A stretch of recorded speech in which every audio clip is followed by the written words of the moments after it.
With the release of the iPhone 7, customers have a lot of choice when it comes to purchasing the best iPhone for their personal circumstances. Now, if you're in the market for a new iPhone 7, which new iPhone should you consider buying? Have a look as we break down some of the options.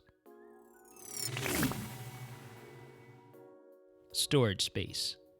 Now that 32 gigabytes is the base amount of storage in the iPhone 7, users can generally get away with virtually any storage variety without encountering an extreme storage space conundrum.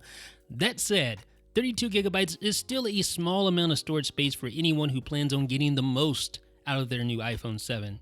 So after some thinking, I'm convinced that the new sweet spot for storage space is the 128 gigabyte version of the iPhone 7. 128 gigabytes lends users a high storage ceiling, and only the most prolific storage users are going to need the 256 gigabyte model. So with that said, my conclusion is this: it's easy. Get the 128 gigabyte model. Color. Color is highly subjective, but there are some definite things to consider here as well. Do you want to make it obvious that you have the latest and greatest? Well, if so, you want to go with the black or the jet black. Those are your best options. Do scratches and micro abrasions make you want to freak out? If so, then you'll want to avoid the jet black version of the iPhone 7. Do you use your iPhone without a case and aren't worried about scratches and micro abrasions? Well, if that's so, then the jet black iPhone 7 is by far the best feeling iPhone from a tactile perspective. It just feels great in the hand.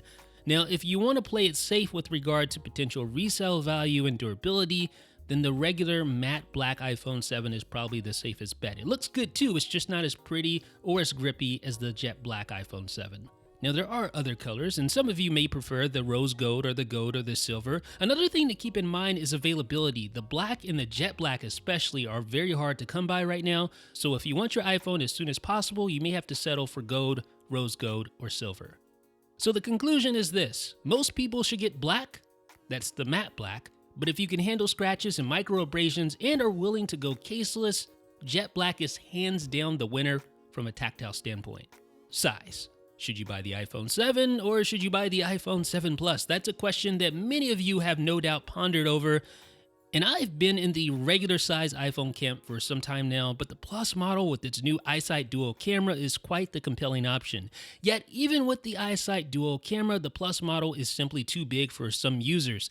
Now, if you've tried the Plus before and you absolutely hated the experience, then the presence of a new camera module isn't going to be enough to make up for that, in my opinion. However, if you're comfortable with the Plus model, or even if it's just a satisfactory experience, the extra camera features are a big draw.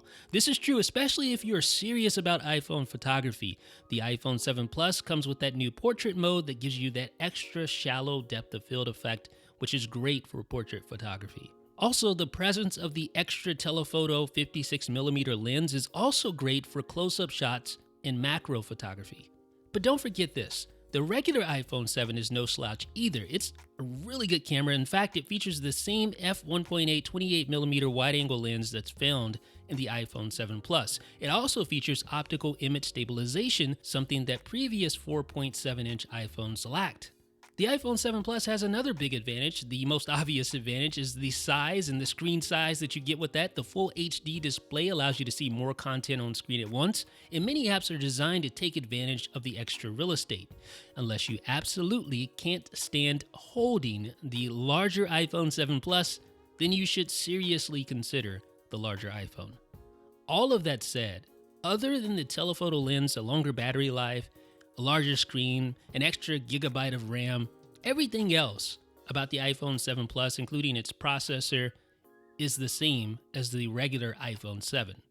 So the conclusion is this: this is by far the hardest decision of the three, the iPhone 7 versus the iPhone 7 Plus, but if you can handle the large size and iPhone photography is of the utmost importance to you, get the iPhone 7 Plus. Now, if you dislike large phones or you find them uncomfortable to use, or if the new camera options don't move the needle for you, get the iPhone 7. Ladies and gentlemen, please lend me a thumbs up if you appreciated this video. Also, let me know, which iPhone did you end up ordering? Do you agree with my points here, or do you recommend a different configuration altogether? Sound off down below in the comment section. This is Jeff with 9 to 5 Mac.